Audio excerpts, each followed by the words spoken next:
Stereo junction में आपका स्वागत है। मैं बरखा शर्मा आपके सामने जो हम पॉक्सो का एक्ट कर रहे हैं, अब हम उसको आगे बढ़ाएंगे। इससे पहले हम इसका पार्ट फर्स्ट करके आए थे, जिसमें हमने देखा था कि इसमें टोटल सेक्शन कितने हैं, 46 हैं। चैप्टर है इसमें 9। किसके लिए होता है? बच्चों के लिए होता है। बच्चा कौन सा होता है? जो 2D में दे रखा है, जो होता है 18 वर्ष से कम का। जब हमने सबसे पहले चैप्टर 1 को देखा था, तो हमने प्रारंभिक यानी कि प्रिलिमिनरी पार्ट को देखा था, फिर डेफिनेशंस को देखा था, फिर उसके बाद जो देखा था हमने वो देखा था कि भाई कौन कौन से अपराध हैं और कैसे कैसे उनको दंडित किया जाएगा। आज हम बात करेंगे चैप्टर 3 के बारे में। चैप्टर 3 हमको बोल रहा है अश्लील साहित्य के प्रयोजन के लिए बालकों का उपयोग और उसके लिए दंड। इसका मतलब क्या हो गया कि using child for pornography purpose and punishment therefore. क्या करेगा? अश्लील साहित्य के अगर किसी बालक का उपयोग करेगा तो वो कैसे अपराध होगा, उसके लिए कैसे दंड दिया जाएगा, ये बता रहा है हमको चैप्टर 3, जो कि बात कर रहा है सेक्शन 13 से लेके 15 तक। ठीक है, तो बात करते हैं सेक्शन 13 के बारे में। सेक्शन 13 हमको बोलता है अश्लील प्रयोजन के लिए बालकों का उपयोग। जो कोई क्या करेगा, किसी बालक का उपयोग करता है लैंगिक परितोषण के लिए, जिसमें क्या होता है बालक की जन्नेंद्रियों का प्रदर्शन, मतलब कि जो प्राइवेट पार्ट्स वगैरह होते हैं उनका प्रदर्शन करता है, बालक का नकली लैंगिक कार्य या वास्तविक लैंगिक कार्यों के लिए उपयोग करता है, बालक का अशोभनीय अश्लीलतापूर्ण प्रदर्शन करता है कि मैं उसका गलत तरीके से क्या करता है, प्रदर्शन करता है, दिखावा करता है उसका, तो वह इस अपराध का दोषी होगा। ठीक है, अब अश्लील प्रयोजन के लिए अगर बालक का उपयोग करेगा तो उसके लिए कैसे दंडित किया जाएगा? अगर वो पहली बार ऐसा काम करता है तो उसको दिया जाएगा 5 वर्ष तक का कारावास, कम से कम होगा ये, और ज्यादा से ज्यादा हो सकता है 7 वर्ष तक का। 7 वर्ष तक का कैसे होगा? क्योंकि जब ये बाद का होगा ना भाई, एक ही काम को उसने दोबारा किया है तो वो 7 वर्ष तक पहुंच जाएगा। अन्यथा तो क्या होगा, अगर प्रथम दोष सिद्धि होगी तो 5 वर्ष तक का कारावास होगा, जो कठिन या सादा हो सकता है, और जुर्माना होगा। नहीं तो क्या होगा कि पश्चातवर्ती कारावास होगा, उसने दोबारा भी ये काम कर दिया तो 7 वर्ष तक का कारावास और जुर्माने से दंडित किया जाएगा। और जो कोई भी इस तरीके अश्लील कृत्य में सीधे भाग लेकर 3, 5, 7, 9, इसका मतलब क्या हो गया कि जो लैंगिक अपराधों से रिलेटेड हमको अपराध दिए गए हैं इस अधिनियम के अंतर्गत, वो तो दे रखे हैं हमको 3, 5, 7, 9 के अंतर्गत 3, 5, 7, 9 में, और जबकि इनके जो दंड दे रखे हैं वो दे रखे हैं 4, 6, 8, 10 के अंतर्गत। क्या मतलब हुआ इस बात का कि 3 का दंड हो गया 4 में, 5 का पनिशमेंट हो गया 6 में, 7 का हो गया 8 में, और 9 का हो गया 10 में। तो इनके अंतर्गत भी उसको दंडित किया जाएगा, पनिश किया जाएगा। अब क्या बोल रहा है कि बालक को सम्मिलित करने वाली अश्लील सामग्री के भंडारण के लिए दंड। इसका मतलब क्या हो गया, कोई अश्लील सामग्री का अगर स्टोरेज करेगा उसको भी यहाँ पे दंडित किया जाएगा सेक्शन 15 के अंतर्गत। तो जो 15 का 1 पॉइंट आता है वो हमको बोलता है कि जो कोई भी व्यक्ति अश्लील साहित्य के लिए क्या करेगा, उसको साझा या पारिषित करने के आशय से बालक को शामिल करने वाली अश्लील सामग्री का भंडारण करता है। इसका मतलब हो गया स्टोरेज करता है बालक से संबंधित अश्लील सामग्री का, या फिर उसको नष्ट करने मिटाने के संबंध में जो विहित अधिकारी होता है उसको रिपोर्ट करने में अगर असफल रहेगा तो उसको अगर पहली बार ऐसा किया है तो 5,000 रुपए का जुर्माना, और द्वितीय बार किया है तो उसको 10,000 रुपए का जुर्माने से दोषित किया जाएगा। प्रथम दोषसिद्धि पर 5,000 और दोबारा करने पर 10,000 रुपए से दंडित किया जाएगा। फिर जो 15 का क्लॉज 2 आता है वो बोलता है कि अगर रिपोर्टिंग के उद्देश्य को छोड़कर बालक को शामिल करते हुए अश्लील सामग्री रखता है, वह उसका पारेक्षण करता है, प्रदर्शन करता है, प्रचार करता है, वितरण करता है, या ऐसे किसी और से करवाता है और न्यायालय में उसको साक्ष्य के तौर पर उपयोग करता है, तो उसको 3 वर्ष तक के कारावास से और जुर्माने से दंडित किया जाएगा। मतलब बालक को फंसाने के उद्देश्य से बोल। फिर किसी कमर्शियल पर्पस के हिसाब से यानी कि वाणिज्यिक उपयोग के लिए अगर कोई स्टोरेज करता है, किस चीज का स्टोरेज, बालक को शामिल करते हुए जो अश्लील सामग्री वगैरह बनाई गई है उसका स्टोरेज करेगा, तो 3 वर्ष से कम की नहीं होगी, मतलब 3 वर्ष कम से कम होगा, अधिकतम 5 वर्ष तक का होगा प्रथम दोष सिद्धि पे।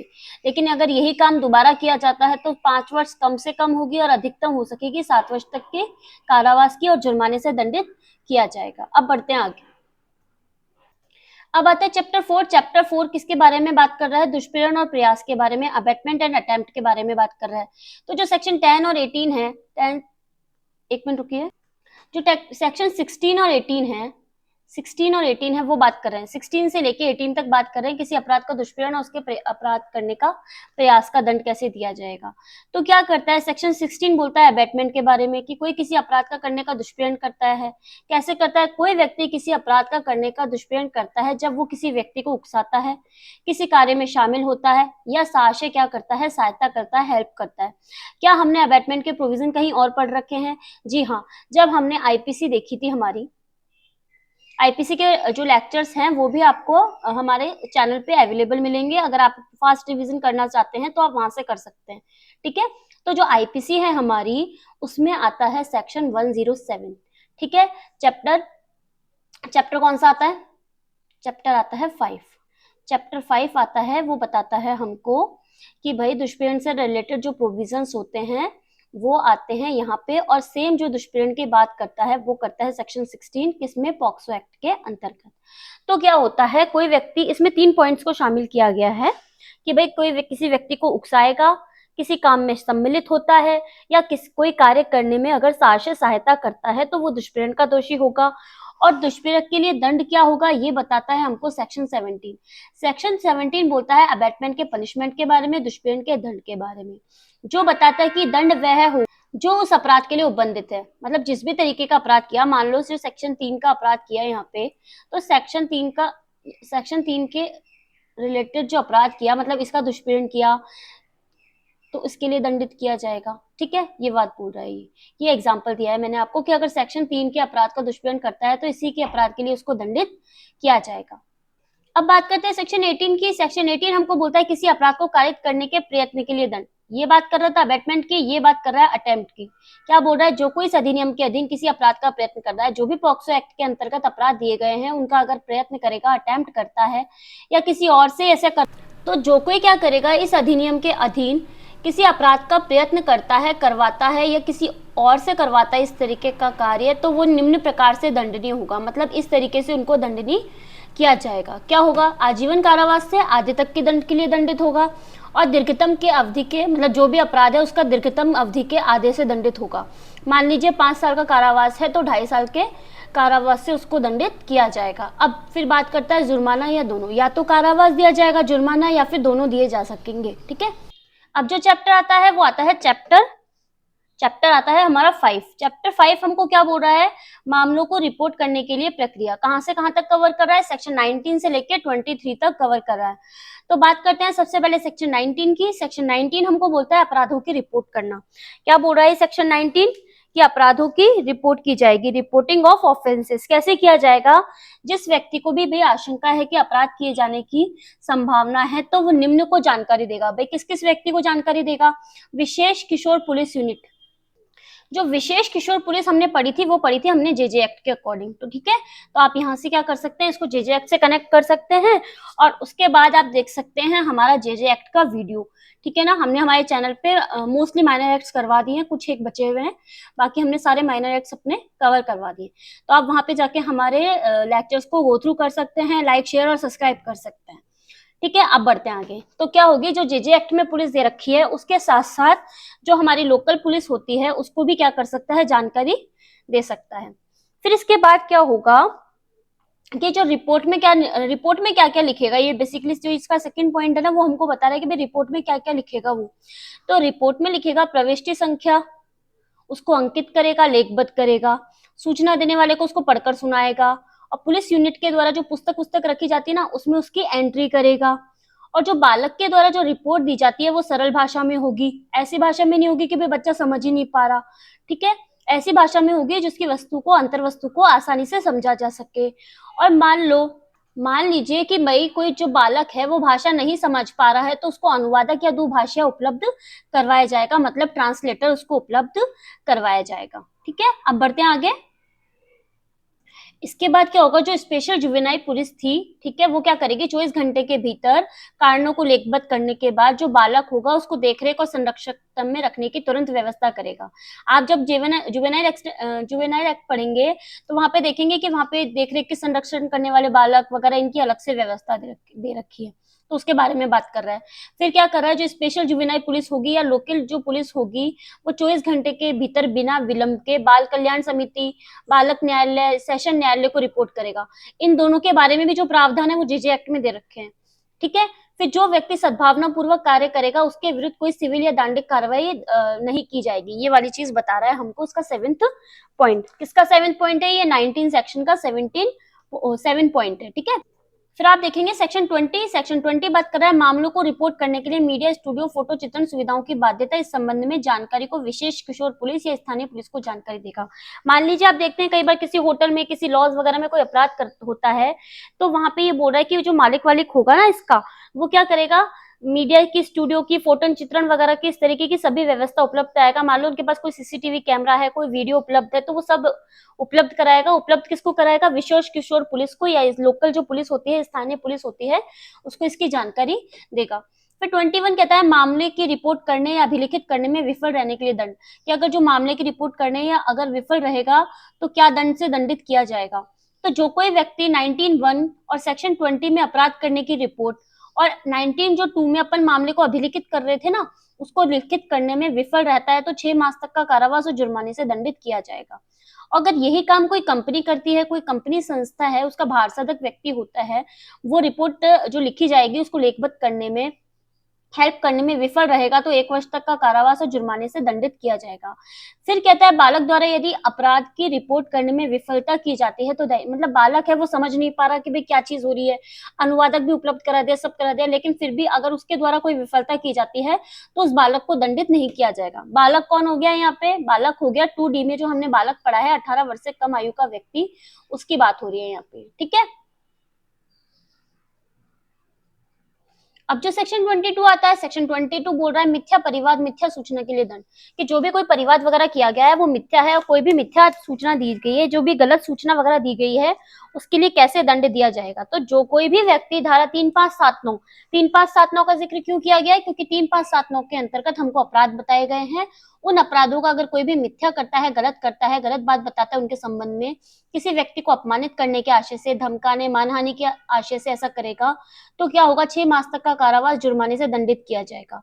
और अगर मिथ्या परिवाद या सूचना किसी बालक के संबंध में उपलब्ध कराई गई है तो दंडित नहीं किया जाएगा। मतलब यदि किसी बालक ने ऐसी सूचना कर दी तो उसको दंडित नहीं किया जाएगा। ऐसा क्यों नहीं किया जाएगा? क्योंकि हो सकता है भाई उस बालक को उकसाया गया हो, वो अपने बालकपन में उस बात को समझ नहीं पाया हो, तो इसलिए उसको दंडित नहीं किया जाएगा। अब बालक नहीं होते हुए बालक के खिलाफ मिथ्या परिवाद सूचना अपराध में फंसाने का करेगा तो दंडित किया जाएगा। ठीक है, देखते हैं कितने टाइम दे रखा है। तो किया जाएगा 1 वर्ष तक का कारावास और जुर्माने से दंडित किया जाएगा।